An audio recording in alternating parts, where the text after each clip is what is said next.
تو یہودیوں میں ایک اعلان ہوا کہ اگر یہ علی بن ابی طالب قلعے کے اندر گھس گیا تو خیبر قیامت تک ہمارے ہاتھ میں نہیں آ سکتا، اپنی طاقت لگا دو۔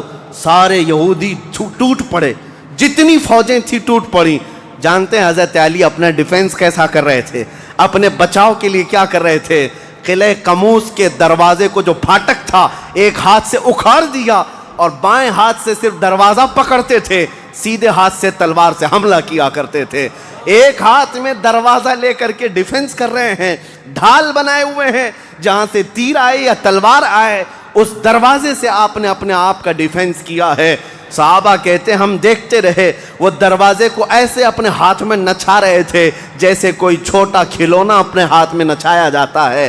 حضرت علی کرم اللہ وجہہ الکریم نے اس قلعے کا پھاٹک توڑ دیا جس کو 20 دنوں سے صحابہ جا کر کے آ رہے تھے، توڑ نہ سکے تھے۔ پھر اس کے بعد جب جنگ ٹھنڈی ہوئی، بعض لوگ یہ کہتے ہیں کہ قلعے کا پھاٹک اٹھا کر کے پھینک دیا، پھینکا نہیں، پوری جنگ بھر حضرت علی اس دروازے کو پکڑ کر کے جنگ کرتے رہے اور قلعے کے اس دروازے کو اپنی ڈھال بنائے رہے۔ جب یہودی سرد پڑ گئے، ٹھنڈے پڑ گئے، تو اس قلعے کے دروازے کو آپ نے اٹھا کر پھینک دیا۔ صحابہ کہتے ہیں ہم بعد میں، چونکہ وہ راستے میں پڑا تھا، اٹھانے کے لیے گئے تو 40 صحابہ مل کر کے اس دروازے کو اٹھا نہ پا رہے تھے۔ جو تنہا حیدر کرار اتنی دیر تک اپنے ہاتھ میں لے کر کے لڑتے رہے۔ کون ہے یہ حیدر کرار؟ وہ 6 ہجری کا ایک واقعہ ہے، اس واقعے کو جنگ خیبر کہا جاتا ہے۔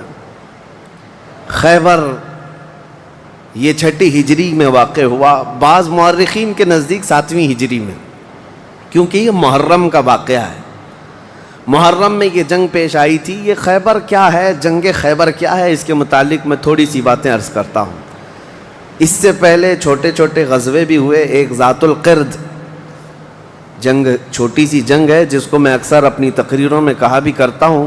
عبد الرحمن فزاری قارہ کا رہنے والا ایک شخص 400 لوگوں کو لے کر آیا تھا ذات القرد۔ مدینے سے قریب ایک چراگاہ تھی جہاں رسول اللہ صلی اللہ علیہ وسلم کی اونٹنیاں چرتی تھیں اور کھجوروں کے باغیچے تھے۔ تو اس عبد الرحمن نامی کافر نے حضور کی اونٹنیوں کو قبضہ کر لیا اور کھجوریں بھی چوری کر لیا اور بھاگنے لگا۔ اس وقت مدینے کے ایک صحابی حضرت سلمہ بن اکوا رضی اللہ تعالیٰ عنہ اکیلے تھے۔ انہوں نے 400 لوگوں کو دوڑانا شروع کر دیا۔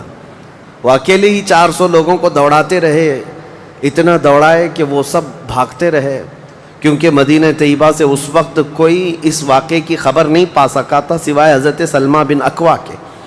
ان کو رسول اللہ صلی اللہ تعالیٰ علیہ وسلم کا عظیم سپاہی کہا جاتا ہے، سلمہ بن اکوا۔ یہ تیز دوڑتے اتنا تھے کہ عربی گھوڑا بھی ان کی دوڑ کو نہیں پکڑ پاتا تھا۔ اب یہ جب ان 400 لوگوں کو بھگاتے رہے اور اپنی تیروں سے ان کو نشانہ بناتے رہے، حیرت کی بات ہے جب بھی میں واقعہ پڑھتا ہوں حدیثوں میں موجود ہے کہ 400 لوگ ایک آدمی سے ڈر کر بھاگ بھی رہے ہیں اور بھاگتے جا رہے ہیں اور یہ ان کو بھگاتے جا رہے ہیں۔ پہاڑیاں آ گئیں تو عبد الرحمن قارہ کا رہنے والا شخص پلٹ کر کے پوچھتا ہے، اے شخص تو کیوں دوڑا رہا ہے، ہمیں کیوں بھگا رہا ہے، کیا چاہتا ہے؟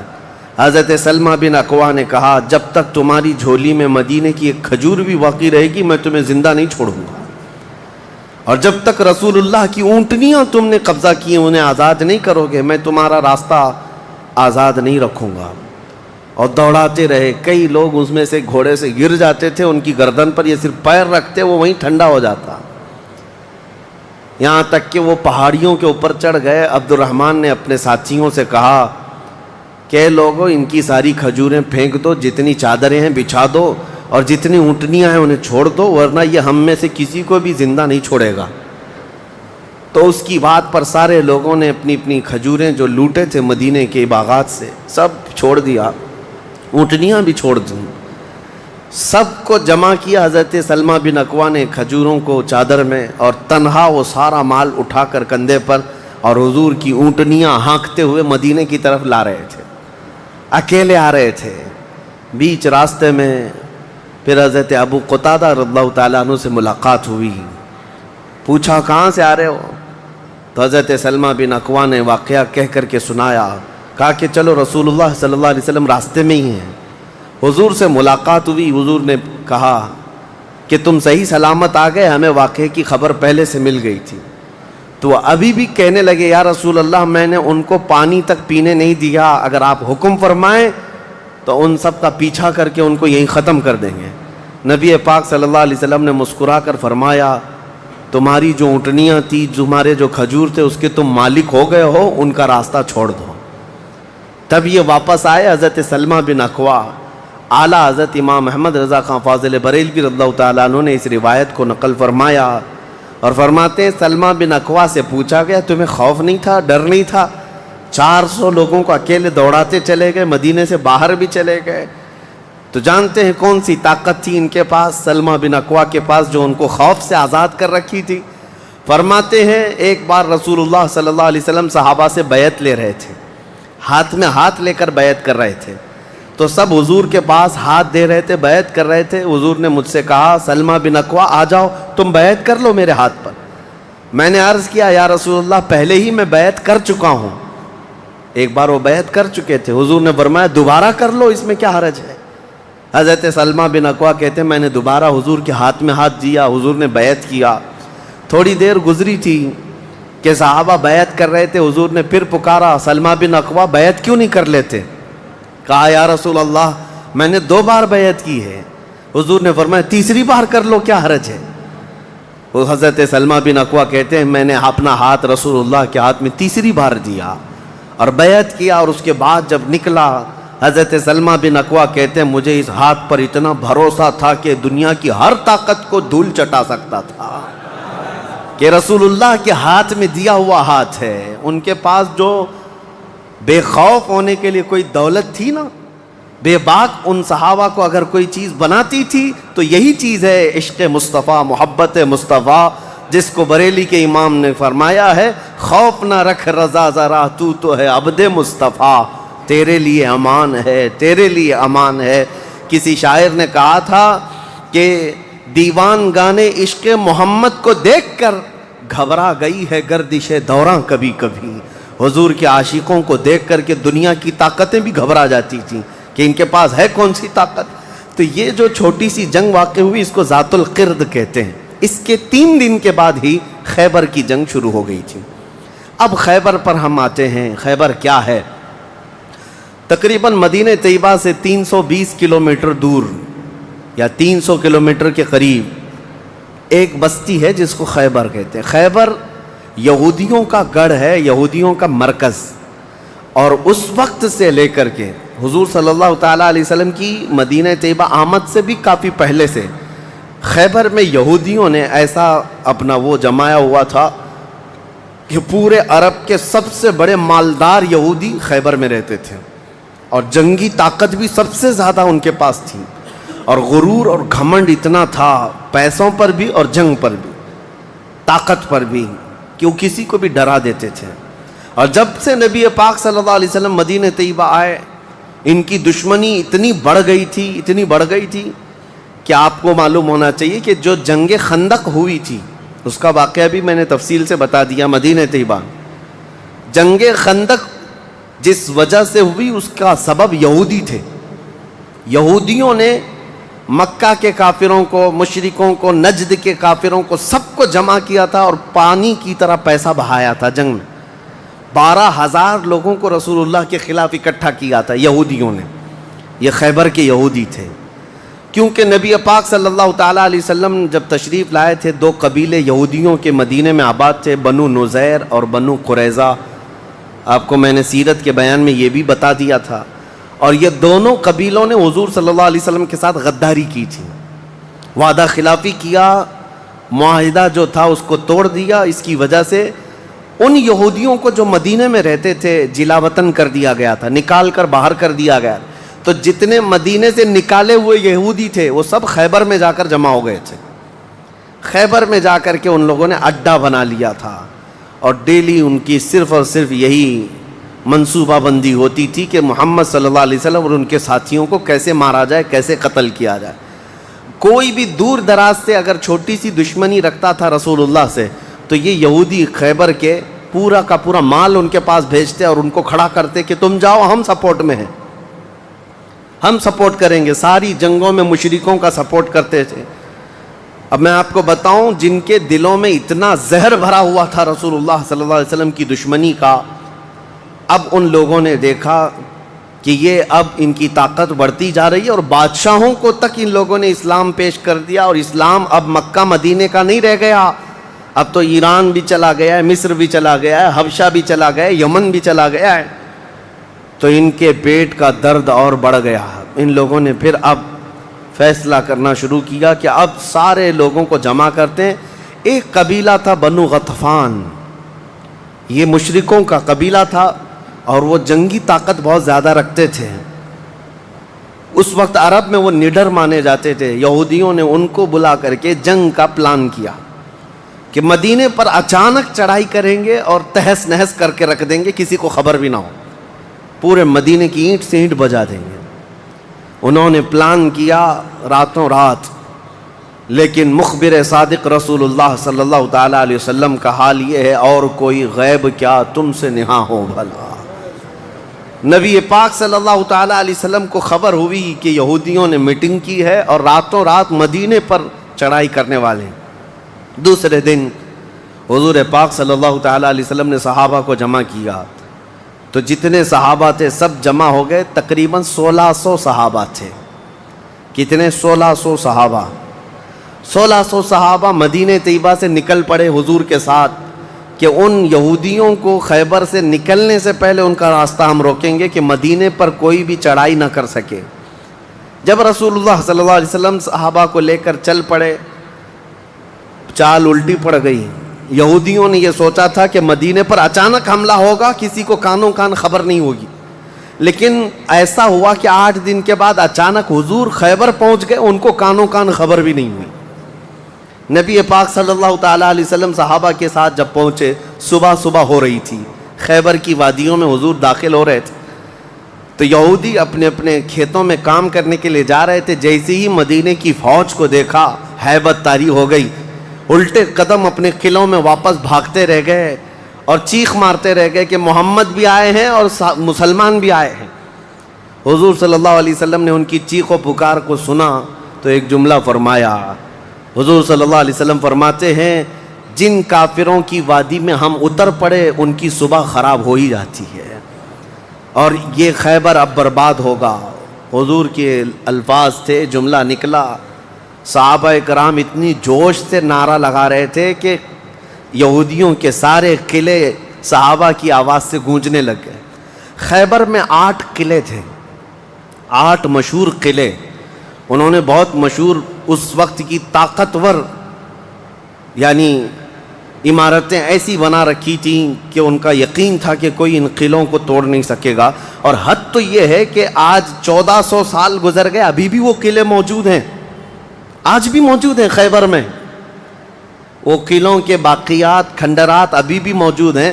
اب آپ اندازہ کریں کہ 14 صدیاں گزرنے کے بعد اب بھی وہ قلعے ہیں، تو اس وقت کتنے محفوظ رہے ہوں گے، کتنے مضبوط رہے ہوں گے۔ ان کو بڑا غرور تھا۔ 8 مشہور قلعے تھے، قلعہ ناعم، قلعہ نطات، قلعہ قموس، ان کے نام تھے الگ الگ۔ ہر قلعہ الگ الگ کاموں کے لیے استعمال ہوتا تھا۔ اب نبی پاک صلی اللہ تعالیٰ علیہ وسلم خیبر جب پہنچے، 1600 صحابہ ہیں۔ اب سنیے، ایک قلعہ ناعم تھا جس میں سارا ذخیرہ تھا، کھانا پانی اور سب کچھ وہاں پر تھا، اور اس کی ذمہ داری سلام بن مشکم نام کا ایک یہودی، وہ بہت ہی بغض و عداوت میں بھرا ہوا یہودی تھا، اس کے ذمے تھی۔ اور قلعہ قموس جو سب سے بڑا قلعہ تھا، اس کی ذمہ داری مرحب نام کے یہودی کے پاس تھی۔ اور مرحب وہ شخص ہے جس کے بارے میں مشہور تھا کہ وہ 1000 لوگوں سے تنہا لڑ سکتا ہے۔ 1000 انسانوں کی طاقت تھی جس کے پاس، اس کا نام مرحب تھا۔ پورے خیبر کے یہودی اس سے ڈرتے تھے۔ اور قلعہ قموس جو سب سے بڑا قلعہ تھا، وہ اس کے انڈر میں ہوا کرتا، سب ان کی تقسیم تھی۔ اب جب نبی کریم صلی اللہ تعالیٰ علیہ وسلم شروعات فرمائی تو قلعہ ناعم جو قریب تھا آبادی سے، اس پر چڑھائی شروع کر دی۔ تو جو صحابہ وہاں گئے تھے قلعہ ناعم، تو صحابہ اکرام کو سخت مصیبت اٹھانی پڑی، کیونکہ اتنی سخت گرمی تھی کہ کہ جس کی وجہ سے حلق میں کانٹے پڑ جاتے تھے پیاس کی شدت سے. کئی صحابہ اس میں شہید ہوئے. آخر کار قلعہ نائم فتح ہو گیا. ایک قلعہ فتح ہوا, دوسرا فتح ہوا, تیسرا فتح ہوا. قلعے اس طرح سے فتح ہونے لگ گئے. یہودیوں کی تعداد میں آپ کو بتاؤں یہ 1600 صحابہ تھے, اور یہودی اس وقت خود اور قبیلہ بنو غطفان جو مشرکوں کا قبیلہ تھا ان کو بھی جنگ کے لیے اپنے قلعے میں بلا لیا تھا. کل تعداد سب کی ملا کر 8000 ہو چکی تھی. 8000 لوگ 1600 لوگوں سے ڈرے ہوئے سہمے ہوئے قلعوں میں بندے ہیں, کوئی باہر نکلنے کو تیار نہیں. اب اس کے بعد یہ خیبر کا معاملہ بڑھتا گیا. اس میں ہوا یہ کہ آخری جو قلعہ تھا قلعہ قموس, یہ سب کے بس کی بات نہیں تھی. بہت مضبوط قلعہ, اور جو آدمی اس کا سپہ سالار ہے, شہ سوار ہے, وہ مرحب ہے. پورا عرب جانتا تھا اس کی طاقت کو. پہلے دن نبی کریم صلی اللہ تعالیٰ علیہ وسلم نے صحابہ کی ایک جماعت حضرت ابو بکر صدیق رضی اللہ تعالیٰ عنہ کی سپہ سالاری میں بھیجی. حضرت ابو بکر صدیق آئے, بہت ہی جاں بازی اور بہادری کے ساتھ لڑائی کی, لیکن وہ اتنا سخت تھا کہ یہودیوں کی طرف سے بہت سخت طریقے سے ڈیفنس ہوتا تھا. صحابہ پیچھے ہٹ گئے, کچھ شہید ہوئے, کچھ زخمی ہوئے, واپس آئے. پھر دوسرے دن سیدنا عمر ابن خطاب رضی اللہ تعالیٰ عنہ کے حوالے حضور صلی اللہ علیہ وسلم نے فرمایا. حضرت عمر فاروق رضی اللہ تعالیٰ عنہ گئے. صحابہ کی ایک جماعت تھی, لیکن آج کا دن اور زیادہ سخت ہو گیا. سارے یہودیوں نے اپنی طاقت جھونک دی قلعہ قموس کو بچانے کے لیے. حضرت عمر فاروق رضی اللہ تعالیٰ عنہ صحابہ کی جماعت کو لے کر شام میں واپس آ گئے. اب یہ محاصرہ بڑھ گیا. 20 دن چلا کنٹینیو محاصرہ ان قلعوں کا, لیکن فتح ہونے کا نام نہیں تھا. جلال پیغمبری کو دیکھیں ہیں, صحابہ 20 دن سے تپتی ہوئی گرمی میں مدینے سے 300 کلومیٹر باہر ہیں. عرض کیا یا رسول اللہ صلی اللہ علیہ وسلم ہماری منزل ابھی کہاں ہے, کب تک ہے؟ رات کا وقت تھا, نبی کریم صلی اللہ تعالیٰ علیہ وسلم جلال میں تھے. ارشاد فرمایا لَأُعْطِيَنَّ غَدًا رَایَةً رَجُلًا يُحِبُّهُ اللَّهُ وَرَسُولُهُ. حضور اکرم صلی اللہ تعالیٰ علیہ وسلم فرماتے ہیں کل کے دن میں اپنا جھنڈا ایک ایسے آدمی کو دوں گا جس سے اللہ اور اس کے رسول محبت کرتے ہیں, اور اللہ اور اس کے رسول جس سے محبت کرتے ہیں وہ خود بھی اللہ اور اس کے رسول سے محبت کرتا ہے. اور پھر میرے آقا نے فرمایا خیبر کی فتح اسی کے ہاتھ میں رکھی ہوئی. صحابہ کہتے ہیں پوری رات بے چینی اور کروٹ لیتے ہوئے ہم نے گزاری. نبی پاک نے بشارت دی ہے تو اب تو ہونا ہی ہے. حضور نے فرما دیا ہے کہ میں کل اپنا جھنڈا اس آدمی کے ہاتھ میں دوں گا جس کو اللہ اور اس کے رسول محبت کرتے ہیں. صحابہ کہتے ہیں حضرت عمر فاروق رضی اللہ تعالیٰ عنہ فرماتے ہیں میری آنکھ تک نہ لگی پوری رات, اور اس تمنا میں کہ صبح ہوگی تو حضور صلی اللہ علیہ وسلم وہ جھنڈا مجھے دے دیں. کہ اس میں 3 بشارتیں تھیں. ایک بشارت یہ تھی کہ وہ شخص جس کو میں جھنڈا دوں گا وہ اللہ اور رسول سے بہت محبت کرتا ہے. دوسری بشارت یہ تھی کہ اللہ خود اس سے محبت کرتا ہے. تیسری بشارت یہ تھی کہ اسی کے ہاتھ میں خیبر کی فتح رکھی ہے. حضرت عمر کہتے ہیں پوری رات پلک بھی جھپکا نہیں, اسی آس میں اسی امید میں پوری رات گزاری. پورے صحابہ کا یہی حال تھا. صبح جب ہوئی دوڑے دوڑے نبی کریم صلی اللہ تعالیٰ علیہ وسلم کی جلوں میں حاضر ہوئے. اللہ کے حبیب صلی اللہ علیہ وسلم کے ہاتھ میں پرچم تھا, جھنڈا تھا, اب جنگ کے لیے روانہ کرنا تھا. نبی کریم صلی اللہ علیہ وسلم کے سامنے صحابہ کی فوج ہے. سارے صحابہ گردنیں اونچی کر کر کے دیکھ رہے ہیں, لیکن نبی پاک صلی اللہ تعالیٰ علیہ وسلم نے اس بھرے مجمع میں اعلان فرمایا علی کہاں ہے, علی کہاں ہے. اس مجمع میں حضرت علی نہیں ہیں. صحابہ نے کہا یا رسول اللہ وہ بخار میں ہیں, بیمار ہیں اور آشوب چشم ہے, آنکھیں لال ہو چکی ہیں, آنکھوں سے پانی آ رہا ہے. نبی کریم صلی اللہ علیہ وسلم نے فرمایا لاؤ, اسی حالت میں بلا لاؤ. صحابہ گئے, حضرت علی کو بلا لائے. بخار کی حالت میں ہیں, آنکھوں میں آشوب ہے, سرخی آ چکی ہے. نبی کریم صلی اللہ علیہ وسلم نے قریب بلایا, اپنا لعاب پاک نکال کر ان کی آنکھوں میں لگایا. حضرت علی فرماتے ہیں مجھے ایسا لگا کبھی آنکھوں میں کوئی مرض آیا ہی نہیں تھا, بخار بھی نہیں تھا. نبی کریم صلی اللہ تعالیٰ علیہ وسلم نے اپنے ہاتھ میں موجود پرچم حیدر کرار کے ہاتھ میں دیا، کہا جاؤ علی تمہارے ہاتھ میں اللہ نے فتح رکھی ہے۔ میرے عزیزو، ایک بات میں آپ کو بتا دوں کہ یہ کیا معاملہ ہے۔ جب رسول کریم صلی اللہ تعالیٰ علیہ وسلم کو یہ معلوم ہے کہ حضرت علی کے ہاتھ میں ہی یہ جنگ فتح ہونی ہے، تو پہلے دن کسی اور کو کیوں بھیجا، دوسرے دن اور صحابی کو بھیجا؟ یہ 20 دن کا محاصرہ کس بات کا تھا؟ یہ سارے معاملات کس لیے تھے؟ ایک بات یاد رکھیں، فتح اسلام کے حق میں ہے اور غالب اسلام ہو کر رہے گا، لیکن قدرت کا قانون یہ ہے، جیسے معراج میں بھی آپ کو معلوم ہے نمازیں تو 5 ہی ہونی تھی، لیکن 9 مرتبہ حضور صلی اللہ علیہ وسلم کو آنا جانا کیوں رکھا گیا؟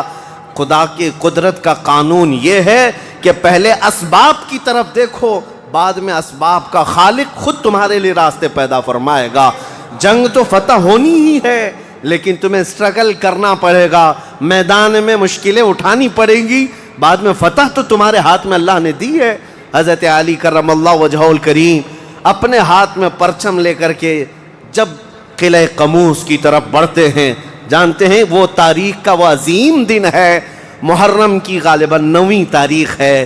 میں نے شروع میں ہی کہا کہ یہ ایک تاریخ کا ایسا حصہ ہے جس سے ساری باتیں آگے کی فتوحات جڑی ہوئی ہیں۔ کیوں میں آپ کو بتاتا ہوں، حضرت علی جس انداز سے جا رہے تھے اس وقت لوگوں کے اندر ہیبت طاری تھی، صحابہ آپ کے ساتھ تھے۔ جیسے ہی قلعہ قموس کے پاس گئے، سیدھے حضرت علی کرم اللہ وجہہ الکریم نے للکار کر کے مرحب یہودی کو بلایا کہ باہر آ جا اپنے قلعے سے اور مجھ سے مقابلہ کر۔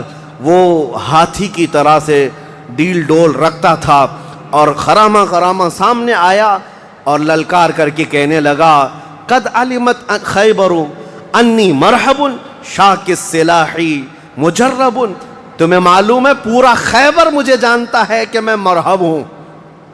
شعر پڑھ رہا تھا، پورا خیبر جانتا ہے کہ میں مرحب ہوں، سر سے لے کر پیر تک ہمیشہ ہتھیار میں رہتا ہوں، اور نہایت ہی تجربہ کار آدمی کہ جس کا وار کبھی خالی نہیں جاتا ہے۔ اس کے جواب میں مولا علی کرم اللہ وجہہ الکریم فرماتے ہیں انا الذی سمتنی امی حیدرا کلیث غابات کریہ المنظرا، تجھے پتا ہے میری ماں نے ہی میرا نام حیدر رکھا ہے۔ حیدر کا مطلب ہوتا ہے شیر، میری ماں نے میرا نام حیدر رکھا ہے، کلیث غابات کریہ المنظرا، ہیبت ناک شیر جب بھوک کی وجہ سے کچھار میں دہاڑتا ہے اس کو حیدر کہا جاتا ہے۔ جب یہ رجزی اشعار کا تبادلہ ہو رہا تھا، وہ یہودی مرحب جو سر پر ٹوپی پہنتا تھا، ویسی ٹوپی لوہے کی کسی کے پاس تھی نہیں، جسم پر جو لوہے کا خود لباس ہوتا تھا ویسا لباس کسی کے پاس نہیں تھا۔ مقابلے میں وہ آیا اور اس نے حضرت علی کرم اللہ وجہہ الکریم پر بہت تیز وار کی، لیکن وار خالی گیا۔ حضرت علی کرم اللہ وجہہ الکریم پر کوئی وار نہیں آیا۔ پلٹ کر جب حیدر کرار نے وار ماری تو اس کی خود کو ٹوپی کو کاٹتا ہوا یہاں تک کہ اس کے جبڑوں تک حضرت علی کی تلوار آ گئی، اس کے دانتوں کو تک کاٹتی ہوئی آ گئی۔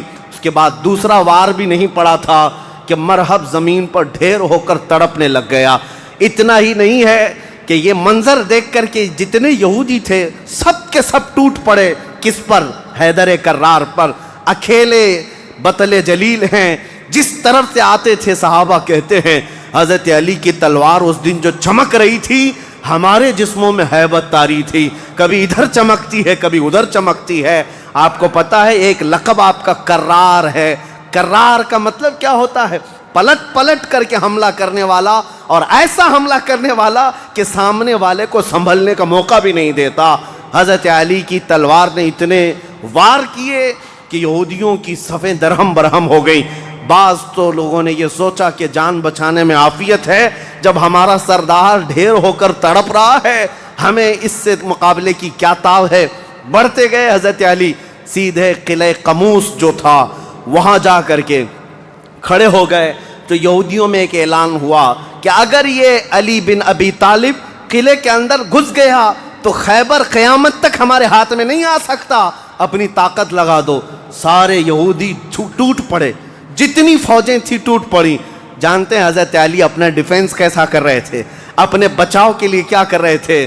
قلعہ قموس کے دروازے کو جو پھاٹک تھا ایک ہاتھ سے اکھاڑ دیا اور بائیں ہاتھ سے صرف دروازہ پکڑتے تھے، سیدھے ہاتھ سے تلوار سے حملہ کیا کرتے تھے۔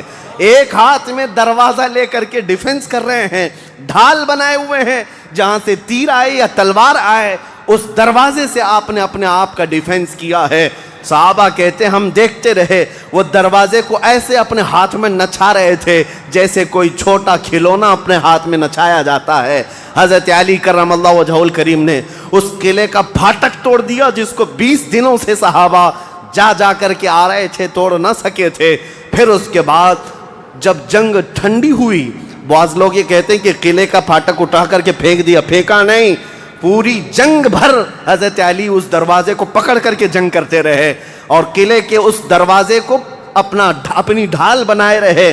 جب یہودی سرد پڑ گئے، ٹھنڈے پڑ گئے، تو اس قلعے کے دروازے کو آپ نے اٹھا کر پھینک دیا۔ صحابہ کہتے ہیں ہم بعد میں، چونکہ وہ راستے میں پڑا تھا، اٹھانے کے لیے گئے تو 40 صحابہ مل کر کے اس دروازے کو اٹھا نہ پا رہے تھے۔ جو تنہا حیدر کرار اتنی دیر تک اپنے ہاتھ میں لے کر کے لڑتے رہے۔ کون ہے یہ حیدر کرار؟ یہ وہی حیدر کرار ہے جب رسول اللہ صلی اللہ علیہ وسلم نے مکہ مکرمہ میں سب سے پہلے اسلام کی دعوت دی تھی تو مکہ والوں نے انکار کیا تھا۔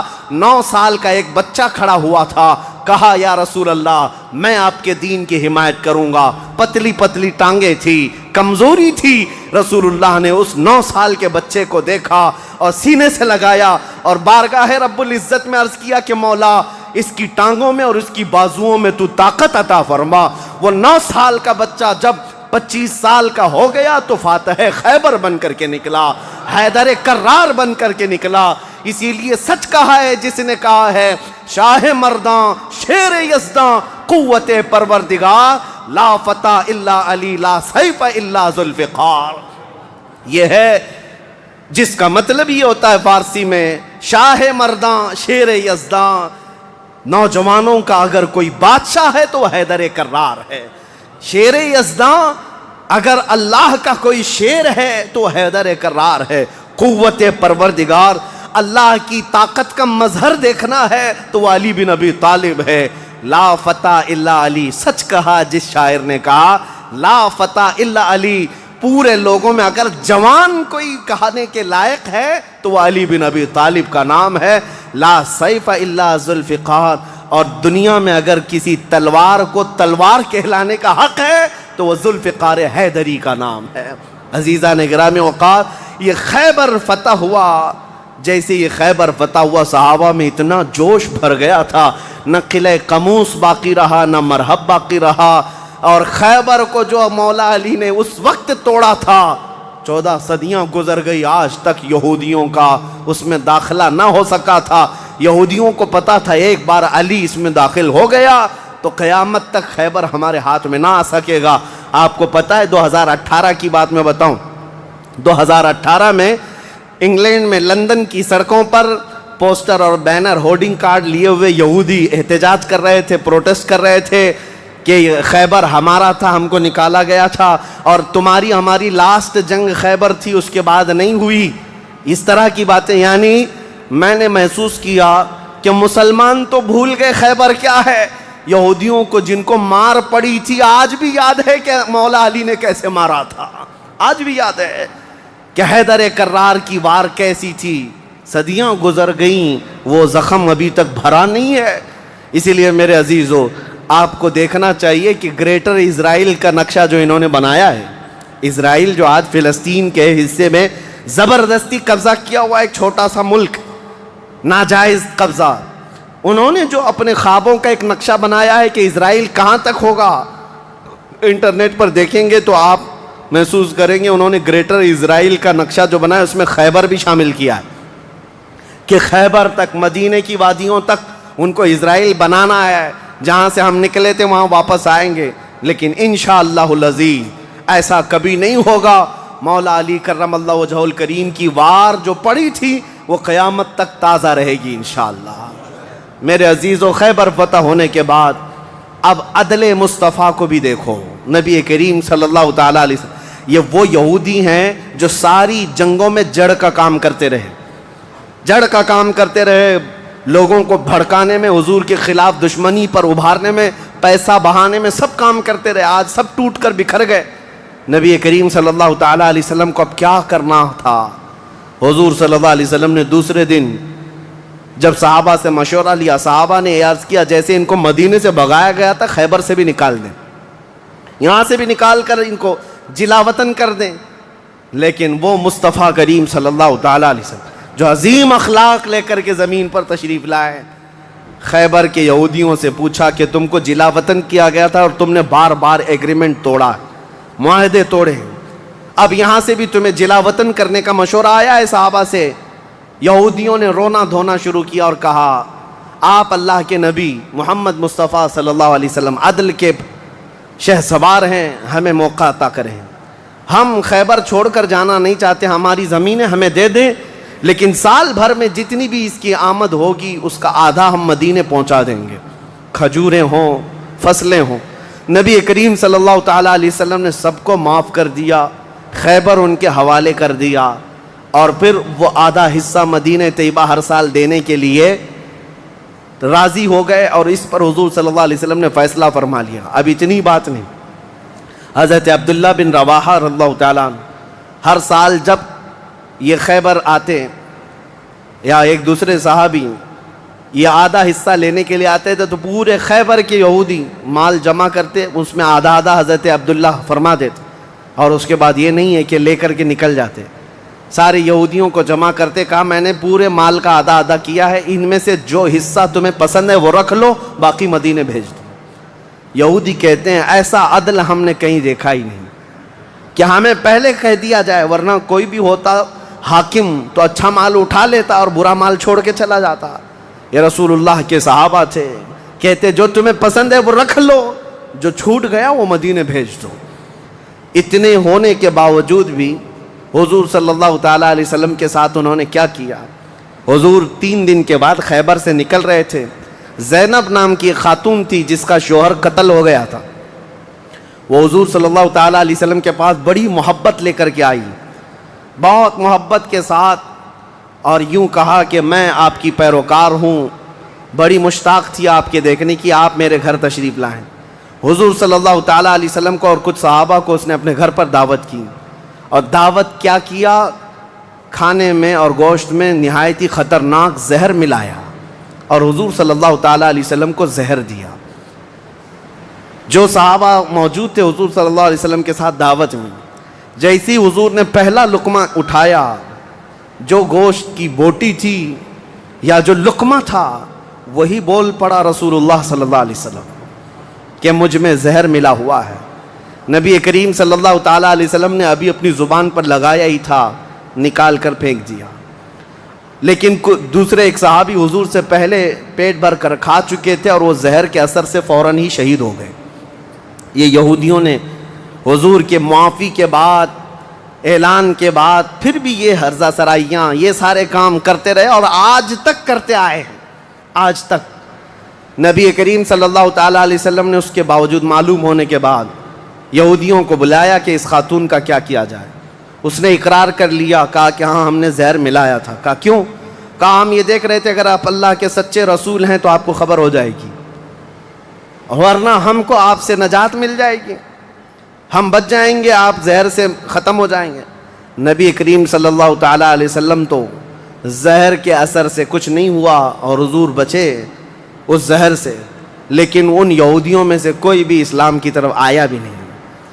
نبی کریم صلی اللہ تعالیٰ علیہ وسلم نے اس خاتون سے بدلہ نہیں لیا، اسے معاف کر دیا۔ اپنی ذات کے لیے حضور نے کبھی بدلہ لیا ہی نہیں، اسے چھوڑ دیا اور پھر وہاں سے نکل پڑے۔ یہ زہر کا جو اثر تھا پوری زندگی بھر رسول کریم صلی اللہ تعالیٰ علیہ وسلم کے تالو پر، سر پر اثر لگا رہا، جلن ہوتی تھی، تھوڑا چکھا ہی تھا۔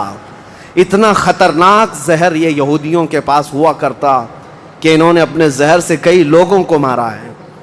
یہ یہودی ایسی قوم ہے جس پر اللہ تعالیٰ نے قرآن میں لعنت فرمائی، یوں ہی نہیں۔